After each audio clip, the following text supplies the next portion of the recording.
Do you want to join the party tonight at my house? Invite some friends. The more the merrier. Sure. See you tonight.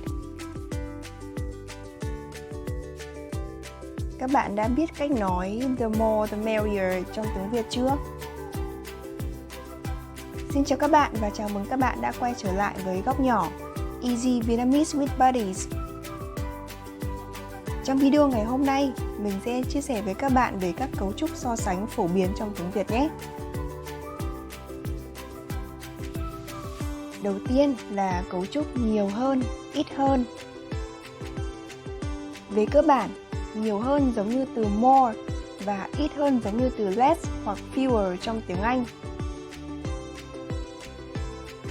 Ví dụ, bạn muốn nói You have to work hard to earn more money. Trong tiếng Việt thì bạn sẽ nói như thế nào? Bạn phải làm việc chăm chỉ để kiếm được nhiều hơn tiền. Sai rồi. Bạn cần sử dụng cấu trúc sau đây nhé. Nhiều cộng danh từ cộng hơn. Ít cộng danh từ cộng hơn. Vậy để nói câu You have to work hard to earn more money trong tiếng Việt thì bạn sẽ cần phải nói như sau. Bạn phải làm việc chăm chỉ để kiếm được nhiều tiền hơn. Bạn phải làm việc chăm chỉ để kiếm được nhiều tiền hơn. Một vài ví dụ nữa nhé. Bạn sẽ giảm được nhiều cân hơn nếu bạn ăn uống lành mạnh hơn.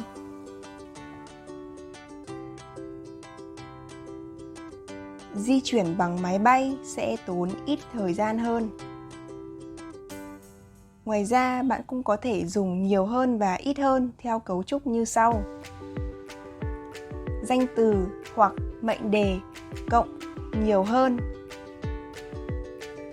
Danh từ hoặc mệnh đề cộng ít hơn. Ví dụ, tôi muốn đi du lịch nhiều hơn.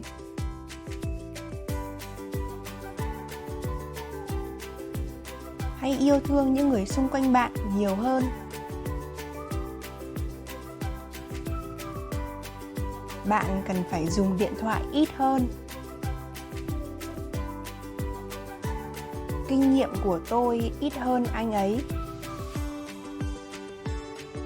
Hơn nữa, một cấu trúc nữa mà mình muốn giới thiệu cho các bạn ngày hôm nay đó là cấu trúc so sánh kép. Càng A thì càng B. Cấu trúc này được dùng để nói về sự thay đổi, sự tăng hoặc giảm của một sự vật hay hiện tượng nào đó. Trong đó, A và B thường là một mệnh đề, một tính từ hoặc một động từ. Quay trở lại ví dụ ở đầu video, nếu bạn muốn nói the more the merrier trong tiếng Việt thì bạn hãy nói câu sau đây. Càng đông, càng vui. Càng đông càng vui.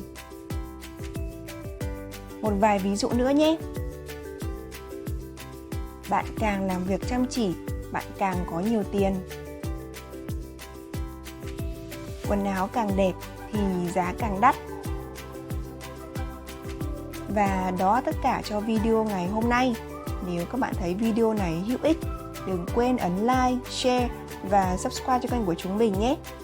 Nếu các bạn có bất kỳ câu hỏi, ý kiến hay góp ý nào, hãy đừng ngần ngại để nhận xét phía dưới và chúng mình sẽ đọc và trả lời sớm nhất. Tạm biệt và hẹn gặp lại các bạn trong các video lần sau nhé.